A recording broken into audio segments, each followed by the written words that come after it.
This is Mike Dilke with the Relaxback UK show. On the Relaxback UK show, we explore all kinds of health topics, so keep listening and enjoy the ride.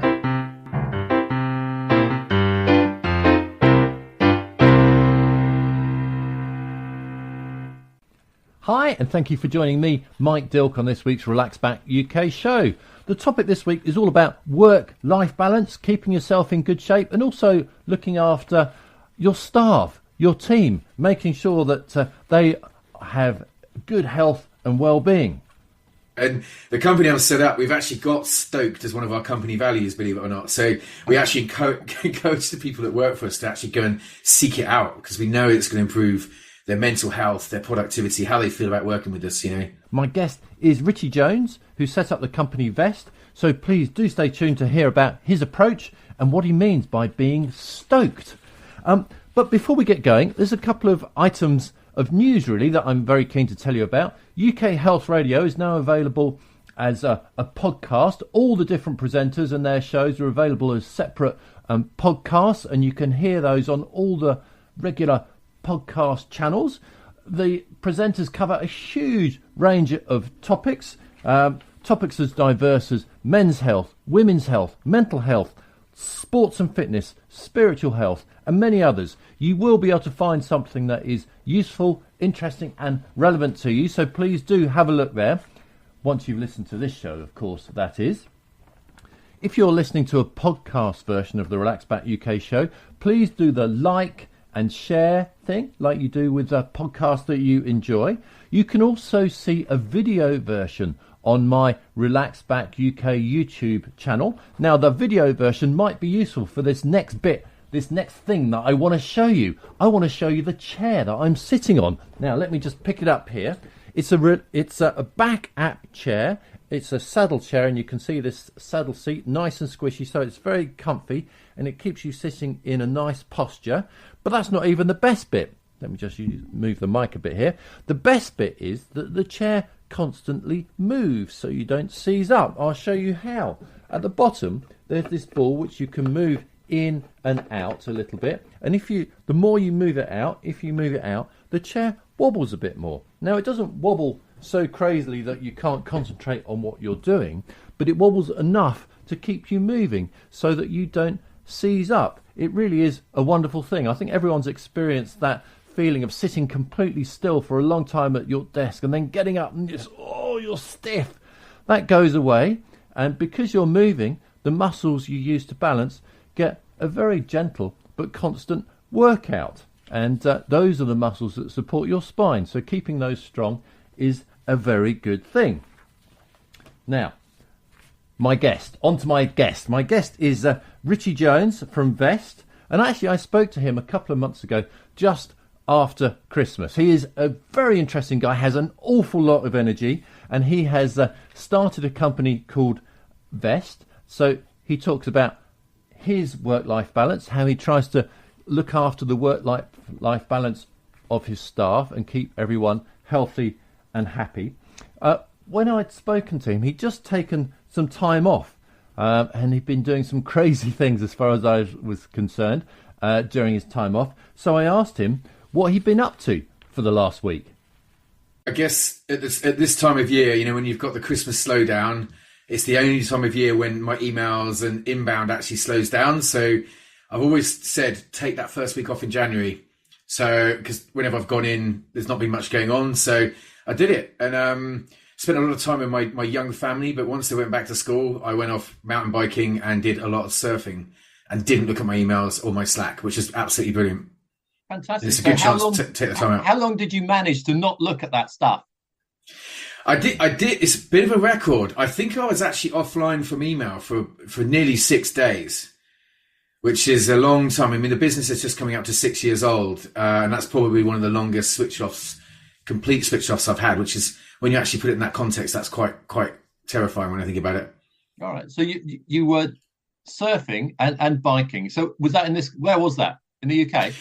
Yeah, I was in the UK. I was mountain biking in Wales, where I'm based in Bristol. We're very close to South Wales, and there's some really world-class mountain biking actually over in South Wales. So I was doing that, and then taking advantage here in Bristol, we've got one of the first commercial wave pools where you can actually surf, and it's called The Wave. And I go there once a week, but when I'm off work, I can go even more. And it's an absolutely incredible place. Okay. So is that outside? It sounds cold. Yes, it is. Yeah, it's really cold. I mean, the wetsuit technology now, it's not actually cold when you're in there. I think the worst bit, to be honest, is actually getting out of your wetsuit after a session. That's when you really feel how chilly it is. Right. So apart from, obviously you like surfing, and I get that because I've seen clips of videos of people doing that and thought, oh God, I wish I could do that. So apart from that, actually been fun. Do you get a positive? Is the cold water thing a positive for you? Because this cold water swimming has just taken off big time. Yeah, no, I think, I mean, I've been surfing now for, 30 years, which is quite incredible, really. And I think there's something about being in the water and the sound of it, and just especially once you become reasonably competent at it, in the ocean especially, because the wave pool for me is a bit like a spin class. For me, the real moment is to actually get in the ocean, and you get this complete feeling of being disconnected. You get a reminder of the context of how small we are, because often once you've left the beach and your feet are no longer touching the sand or the rock, you're then beholden to what your knowledge is to be able to kind of stay safe in the ocean. And it's an amazing feeling. Like the cold water side to it is definitely, it's like a tonic. And I think when you get out, you just feel on top of the world. And I think, I mean, it's interesting to contrast it with mountain biking, where that's very endorphin focused as well. But I think surfing activated by that cold water effect as well is just next level. You feel absolutely incredible. You actually grin, and I find when I go back to my job, I'm better at it, because people can tell. There's lots of people talk about stoke in surfing, and this concept of stoke is literally where you've got this feeling of endorphins and feeling absolutely energized from the activity you've been doing. All right, I haven't heard that. So you've returned to work and you're fully stoked now. You got it, exactly. Yeah. And the company I've set up, we've actually got stoked as one of our company values, believe it or not. So we actually encourage the people that work for us to actually go and seek it out, because we know it's going to improve their mental health, their productivity, how they feel about working with us, Okay, that's interesting. I like that idea. All right. So before we spoke, I did a little bit of research, a little bit of digging, all right? And I came across this sort of one-page resume of Richie Jones. And yeah. I'm going to quote a little bit, all right? So Richie has experienced both client-side and agency life across multiple sectors, having spent the majority of his career to date being just in front of the curve. Vast has allowed Richie to blend his client experience and brand expertise to deliver an innovative, low-impact entry to market for brands, but critically plugging them into a relentless R&D roadmap based on shared learning. So I read that, and I'm afraid I was none the wiser into what you actually do. So the first question's got to be, what do you do business-wise, and can you translate that?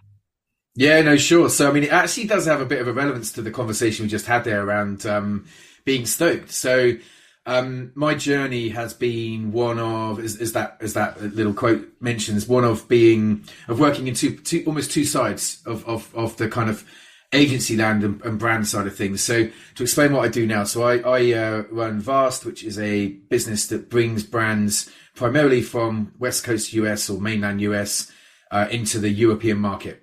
We also increasingly are starting to bring brands from mainland Europe as well. And what we've done to explain that, we've set up a team and a platform infrastructure that enables brands to be able to trade in these territories and without having to set up a local team. So it's actually very cost effective for them to be able to export their product from say the US into Europe, and then we can basically trade that. And the crucial thing is, we're not a distributor or a middleman. We actually have a direct relationship with the consumer buying. So you as a consumer, you might find increasingly you're starting to buy things directly from the brand that you buy from, that you're into, as opposed to buying from a normal retailer where you might find that same brand. So I'm not sure what sports you're into, Mike, but it's example would be if you take one of our brands, Yeti. Yeti, they sort of sell sort of kind of like drink bottles like this, and also coolers, that kind of thing. when a consumer buys from the Yeti Europe website, that's actually us running that site. And that's really, and the consumer's none the wiser.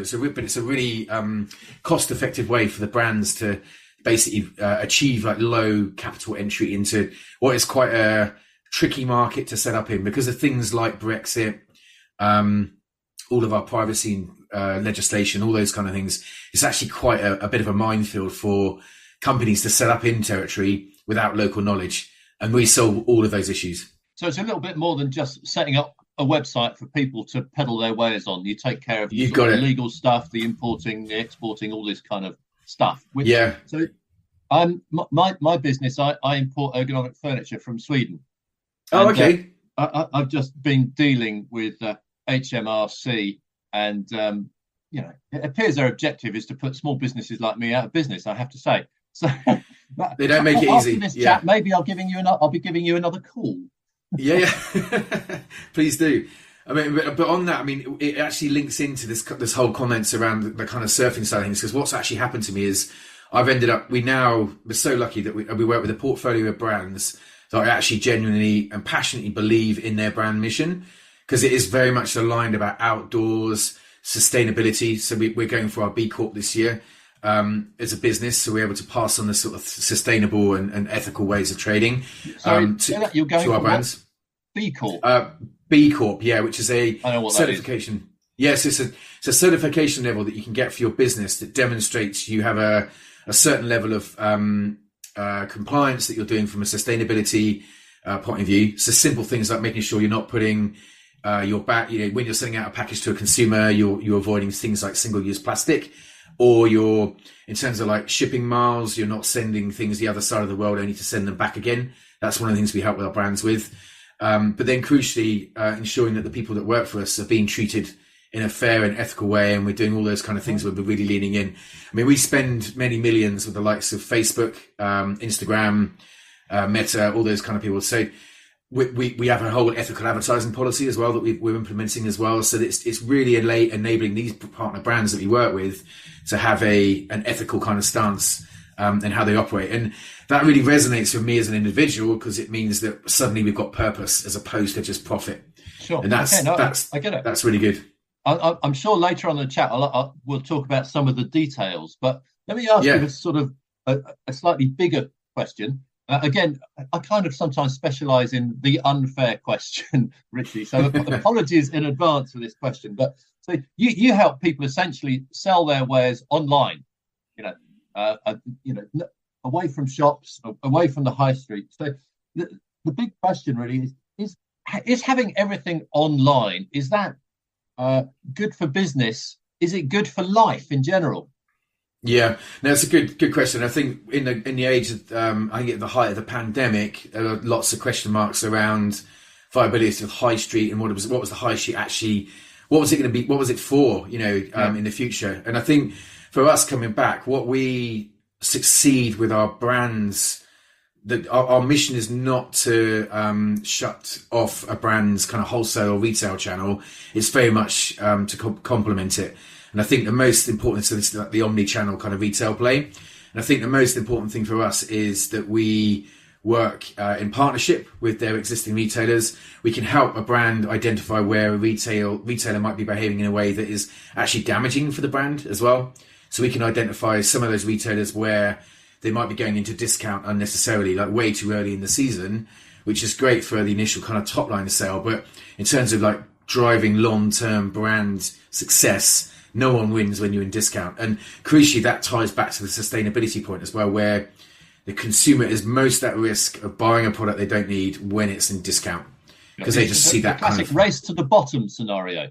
Exactly that. Yeah, definitely. And that impulsive nature of e-commerce, because we're using quite strong, kind of like almost philosophical tactics to get people to buy. It's important that we are behaving in a responsible way to make sure they're not buying something they didn't actually need. So to your question, I mean, to your point, we see it working as a kind of omni-channel play. And I think increasingly, you'll see retailers creating almost cathedral-like spaces, to really show their product off in an amazing way, in a way that you just can't get that feeling when you're shopping online.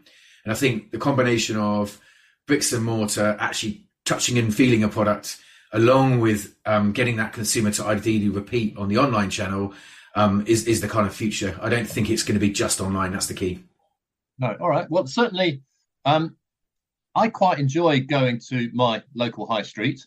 I suppose I'm a bit different because actually there's a local market there as well. So most weeks I go to the market, and actually I quite often say to my wife, if I go to the market and I don't meet someone I know, I feel a bit disappointed.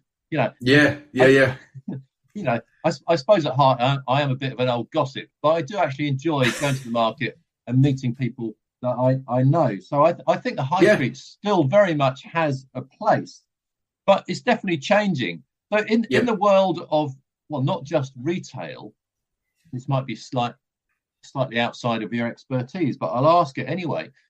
What is the future of the high street? You mentioned these sort of cathedral-like warehouses that really show off products, but what else could happen to tempt us to these places? Yeah, I think. I mean, it's really interesting. You referenced the community and the social element to it, and I think that's what's happening more and more. Is that people and the way that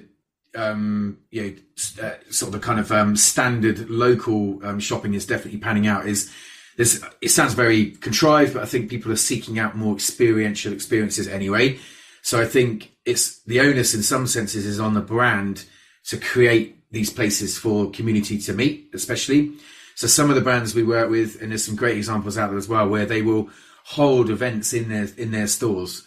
And if you just reference, say, someone like Yeti, for example, in their US stores that they run, which they're going to be rolling out in Europe as well, they'll have music on in those stores, like live music, but then they'll also have a key professional snowboarder might come in and talk about what it was like to compete in the Olympics, and all of those kind of things are being put on by the brand. There's beer there, there's nice food and that kind of stuff. So I think the future is going to be on from a brand experiential point of view, will be to create these moments where the customer will really buy into it. So and want to experience this brand extension. So it's not just you buying stuff from the brand, it's you actually experiencing what they're bringing to life. That's the key thing. Fantastic. So do you actually help these people, your customers, create these experiences as well? Yeah, we will make recommendations. So pre-pandemic, we were running 3 stores for one of our brands, and we supported them in terms of, because they have one of the biggest activations of these brands often is their kind of ambassador sponsorship of pro riders of some form. Mm-hmm. So we will identify where there's opportunities to then bring that to life as an actual experience. And it might be things as simple as yoga, for example. Some of our brands, they do that kind of thing as well. So it's those moments where you can activate, is what they call it, is the kind of marketing term for it, is activate the brand in a way that's going to then resonate with the consumer. And it's not just them buying stuff. It's look, check this out. This is a real chance to kind of come in and hang out with us. It's really exciting. That does sound interesting, because actually when you said, I don't know what sports you're into, yoga is something that I do, actually. I like doing that most weeks. So if there was something like that near me, I might be tempted to go along and check it out. Just pop along, and you don't have to buy anything. It's all just about you being there and experiencing, a nice environment for sure. Yeah. Yeah. Okay. Interesting. Now, something else in the sort of a slightly different topic in the same environment. You touched on it earlier. UK Health Radio, the station that makes you feel good.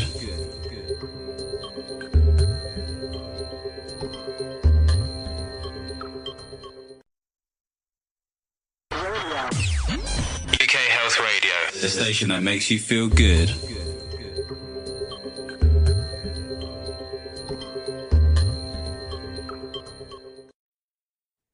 Are the change in habits of everybody and the way retail might change, is that good for the environment? Yeah, I think it's a good question. Right, so what we're creating as part of our B Corp mission is, if you imagine we actually hold a huge amount of consumer information, assuming the consumer's opted in, because you have to tick the opt-in box for us to hold that information. One of the things that we're exploring is starting to surface to a consumer what their buying habits have actually been. And this sounds really counter to the concept of growing revenue. We're suggesting increasingly that do you actually suggest to a consumer, like, do you actually really need this product? You bought one that was similar 6 months ago. And it's a bit like what Patagonia did with their jacket campaign about 2 years ago. Their famous advert they did that said, do you really need this jacket? And it's brilliant. And it's that sort of question of like, do you, we're kind of almost conditioned as we've all gone through, especially this, recent times of exponential growth for the economy, to just keep buying stuff. And I think what we're interested in is using data and actually saying to, and perhaps changing the user experience for a customer if we know they've actually bought something already, so they don't need to buy the same thing again. The exception to that would be gifting. That's where it causes a bit more of a challenge, because if you're not buying for yourself, you're kind of more than likely to be able to justify buying that product. So I think some of these things about because everybody's on this journey, we're all in this different, we know the climate emergency is something we need to address. Everybody's considering whether they need to do long haul travel for their family holiday. Can they justify doing it once a decade as opposed to doing it once a year, for example? We're all in this journey about deciding how much we need to pull back on our kind of spending and consumer habits.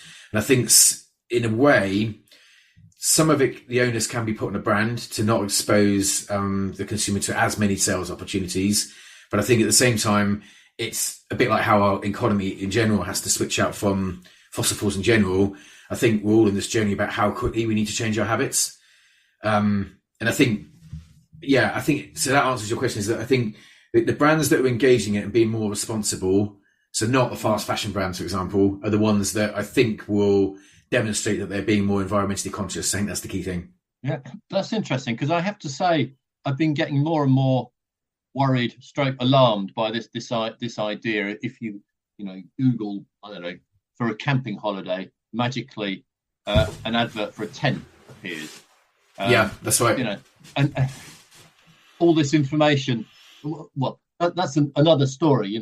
Oh goodness, who knows what about me and what I'm planning? Let's stick that to one side. But this idea of these adverts popping up that are getting us to buy stuff, and using AI worries me per se. But this idea of, do you really need that coat? Do you need that extra pair of shoes? I've never noticed that. Is that so if I've had my eyes shut, or is because it's not happening very much yet?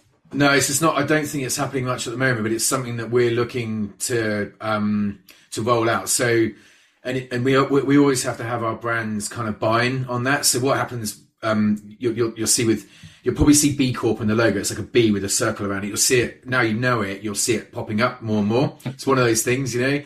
And it's a bit like a song once you hear it and so on. But I think so it's something that we want to experiment with, basically, with our brands. And it's the same with our ethical advertising policy as well, is that even if in year one we only get our brands to agree to, say, 5% of their marketing spend to go through what we call our ethical advertising policy, that will, in theory, reduce the number of times those adverts that you're describing potentially will be going in front of someone who perhaps doesn't need that product.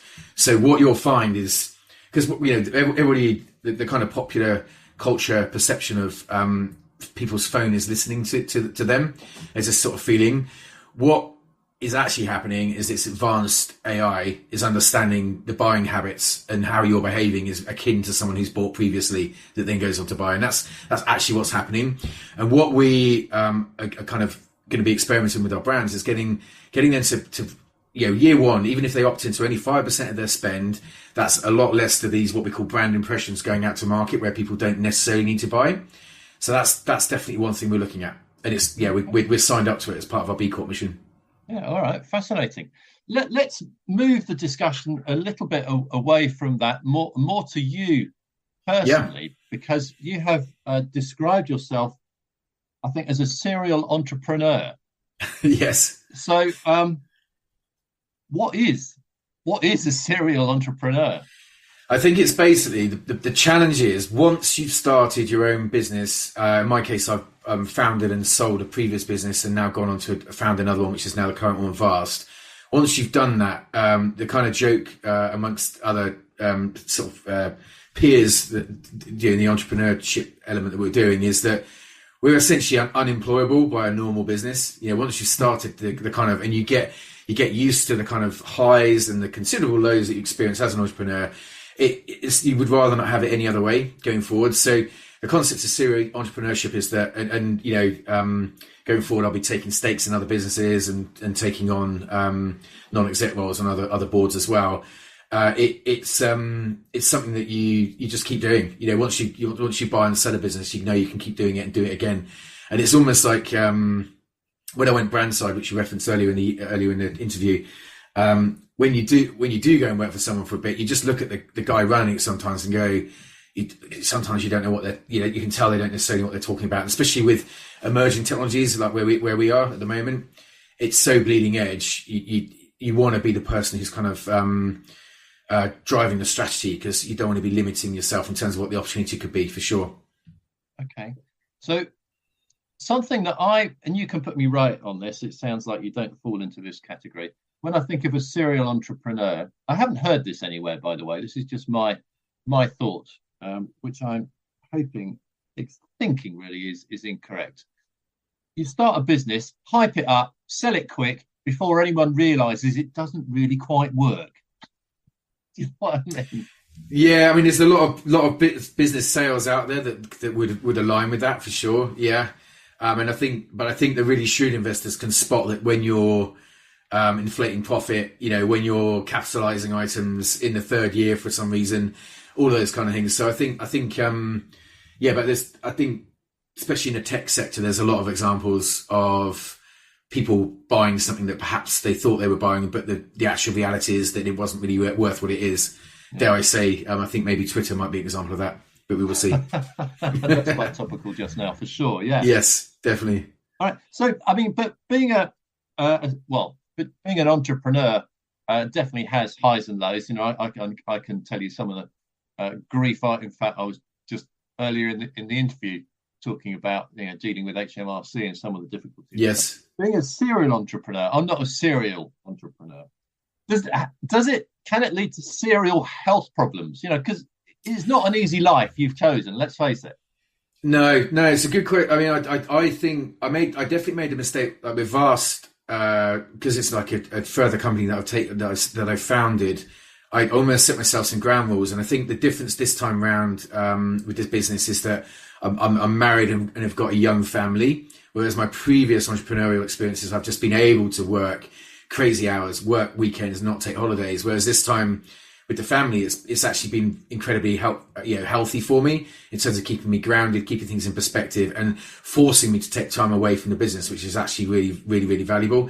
Even though it is sometimes as stressful, but it's a different form of stress, and you find bizarrely you can still go back and still feel refreshed. But I think I definitely made a mistake about 2.5 years ago, and my body reminded me of it. I was overtraining on my mountain bike. I was chasing miles using an app called Strava. Strava, you probably heard of it. It's very much like will give you almost like gamification, incentivizing you to go, you could do another 10 miles a day and you'll hit your monthly target. And and we've got similar tools in the business that track our revenue and our margin performance and our year-on-year performance. And I started treating my body like the business. And I forgot that you've got to keep this thing fueled and you've got to get more sleep. And basically my back one day went, no, you can't keep doing this. And I was basically overtraining, and I wasn't doing the right mobility for my body, because it's, as you probably know, with biking especially, it's very much very all about your legs. You're not really supporting your lower back correctly and all those kind of things. So what I've gone on to do since, which has been an amazing experience, is I actually train with a chap called Ollie, who's part of Surf Fit Academy, and he has given me not only surf coaching but also an amazing program that I'm still doing to this day. It's all work from home stuff that is very much focused about building up my mobility, crucially, and also strength. And I've now I was offered an operation on my lower back that I haven't actually had to take. I've been able to manage it through brilliant yoga, through brilliant mobility, through focus on my surfing and my biking, and to get that balance back. And it's been transformative to my life, because I can now feel as a 48-year-old that I've got an amazing platform now to see that I'll be surfing into my 90s, hopefully. You know, I'll be there with a Zimmer frame on my surfboard, you know. And it's just great because it's been, I can really see I was making some really silly mistakes with my biking before. Just overtraining. Yeah, my hips were so locked. They were locked, and I can really tell now when I'm on the bike now, I'm like, wow, I'm so much more fluid and just, again, dare I say, stoked. You know, it's really, really good. Okay. All right. So you look after your health as running the business. Does that translate into, and actually you alluded to this earlier, so I think it probably does. I don't know how many people work in the business, but presumably it's not just you. No, it's just over 30 now. Yeah, over 30. Yeah. And so how do you look after your staff, I guess is the question. Yeah, so I mean, it's part of the mission to B Corp. It's actually made us focus increasingly on ensuring that we've got the effective mental health support in there in particular. We've got a dedicated HR team that are helping us on that journey.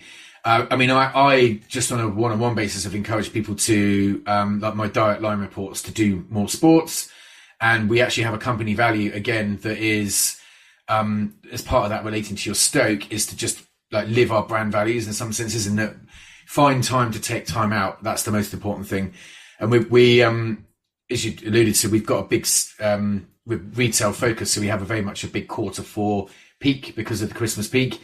So we try and get people, especially this time of year, hence why I was off the other day, to take time off and just get that time to really recharge. And I think we've identified HR as a big part of what we do going forward. It's just really, really important. I saw something in the news yesterday, which was about workplaces and happy and healthy workplaces. And it was a comment about when it's someone's birthday or the boss's birthday or whoever's birthday, it's kind of a traditional thing in an office for them to bring in a load of cakes to share with everyone. And they were saying that actually this is a bad thing, you know, we shouldn't eat so many cakes. But that might be true. But I kind of like the idea of everyone getting together and celebrate a birthday. So what happens when it's someone's birthday at your business? Yeah, I mean, we do the cake thing. Actually, was it the Food Standard Agency? I think it was actually put out that advice. It was someone really bizarre who had actually made this comment. I saw it on Twitter. I think I saw it as well. I think you know what the classic thing is about cake is it's all about balance. As long as you're not eating it every day, and I think maybe the way I view it is I have a slice of cake when I'm in the office because I don't think I don't have a cake sauce elsewhere, to be honest. So unless I go out cycling somewhere, so I might have a bit of cake. So it's like everything, isn't it? I think it's the good old balance word, isn't it? I think it's just another. I think it's a bit of showboating maybe on best practice. I mean, it's January, for goodness sake. When are you going to eat cake? Otherwise, you know. And I'd much rather work somewhere where people do occasionally get together and talk. Yeah, exactly. Yeah, it is over cake. No, definitely. We work quite hard on that. We've actually got a culture team, and I know it sounds a little bit contrived, but the culture team work really closely to make sure we do at least once a month. We congregate and have fun and do some cool stuff. And the most important thing as well is it's not all just based around having like alcohol. It's beer. It's not. Because we want to be inclusive for people. Yeah, not everyone likes drinking beer. No, they don't. Exactly. And we've got for religious reasons as well in our business and all that kind of stuff. So we want to make sure we're fully inclusive. And so, I think the next one we're doing is a bit of axe throwing, you know, just for fun. So it's that kind of stuff. We've recently been bowling as well. And we did some pottery last year as well. So it's just coming up with fun stuff. Because if you don't enjoy working with the people you're working with, I mean, that's no fun, is it? No, I get it. So, I mean, my business is tiny, and it is just me. So, I will have cake on my own occasionally. Well, we have these fascinating moments, right? So I'm keep on referencing our company values, but one of our ones is great things when we work together, right? And we had the situation where I will catch in a cool way members of the team. We might be in like take ice skating or something. We might be in a scenario in a cafe or something. They will literally be 2 or 3 people. Hustled around a mobile phone, looking at someone's website, like a brand's website, and all sharing their frustrations with why the user experience or the customer experience is so compromised. And that passion of being offended, it's incredible. And I think that is the essence of what we're trying to achieve, of creating these amazing brand experiences. I just love it when the team are so passionate. And in those moments I only ever see because I'm locked away on Zoom or looking at P&Ls a lot of the time. I love witnessing those because it reminds me of why the business exists. It's real passion for sure. Yeah, no, good. I mean, I love the way you've spoken about your business. I mean, you've proved to me that it does something useful, it does something worthwhile, and it's good for the people that work in it. Great. With all that in mind, as a serial entrepreneur, what's the next project? What's the next thing you're up to? So, well, the interesting thing, right? So we just started this B Corp journey. So our next thing we're doing, right, is we think we can influence the very fabric of retail. And I know this sounds like a grandiose statement, but I think we can, with some of the stuff we're going to test and learn, we're actually going to approach it in the same way that, say, Volvo did when they invented the seatbelt, or when they actually invented, obviously, the airbag as well.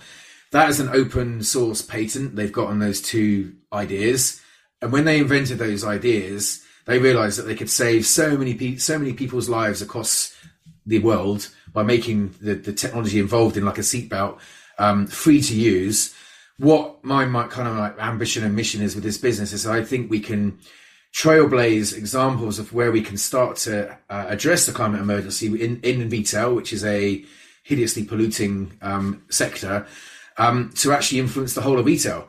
So my kind of next big thing is to just genuinely affect and start to demonstrate you can make change. You can start off really small, and then you can start to influence some of the biggest brands in the world. And we've got, we work with VF. VF are a sort of $13 billion US turnover listed business. If we could demonstrate to them, look, we made this small change on this brand that we work with, which is Jansport, which is one of the bigger ones. Imagine if they adopted that change with one of their brands like North Face, for example.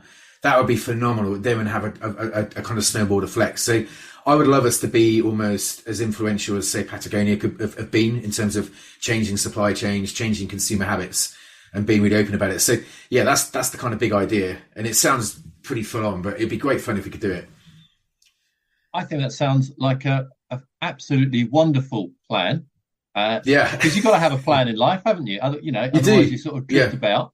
And I think that's fascinating. We might have to get together this isn't going to happen next week, is it? We might have to book a time a year or two ahead for a bit of feedback on how that's going.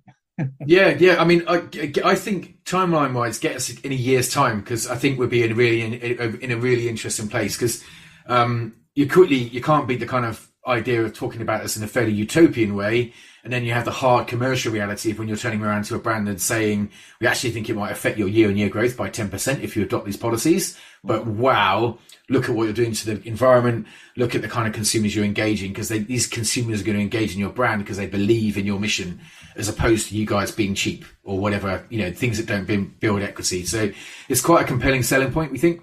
Yeah, all right. But yeah, let's meet up again in a year's time, and I'll let you know how it's gone. All right, I'll do that. But in the meantime, if people have been listening, either individuals or, dare I say, companies from the States that are thinking, I like what this guy's saying, and I'd like to think about maybe doing some business in Europe, how can people find out about or more about you and the business? Yeah, sure. So the best place to go to find out more about us is our web address, which is vast, spelled VAST.net. I'm also on LinkedIn. Just search Richie Jones Vast and I'll come up. A good place our own website's probably the best place though, because we've got some great vlogs on there about our mission. And our most recent one, there's a B Corp page on there as well. And I'm talking on that B Corp page about a recent trip I made to Pakistan last year, where I witnessed the kind of glacial retreat with my own eyes in the Himalayas. And it's one of the reasons why I've got such passion about driving this focus, because I've seen it with my own eyes. And I think, have a look, see what you think. But get in touch if you're interested. I'm sure people will. So look, Richie, thank you very much indeed for taking a few minutes to chat. It's much appreciated. No, it's a pleasure. Thanks for having me, Mike. Thank you very much to Richie Jones for being such a great guest. And thank you to you for listening, and have a healthy week. Until next week. UK Health Radio, the station that makes you feel good.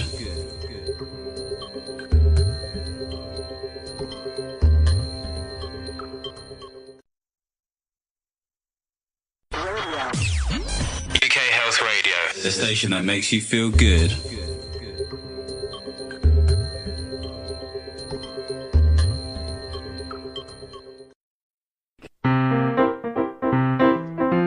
That was the Relaxback UK show with me, Mike Dilke. Thank you for listening, and please do join us again next time.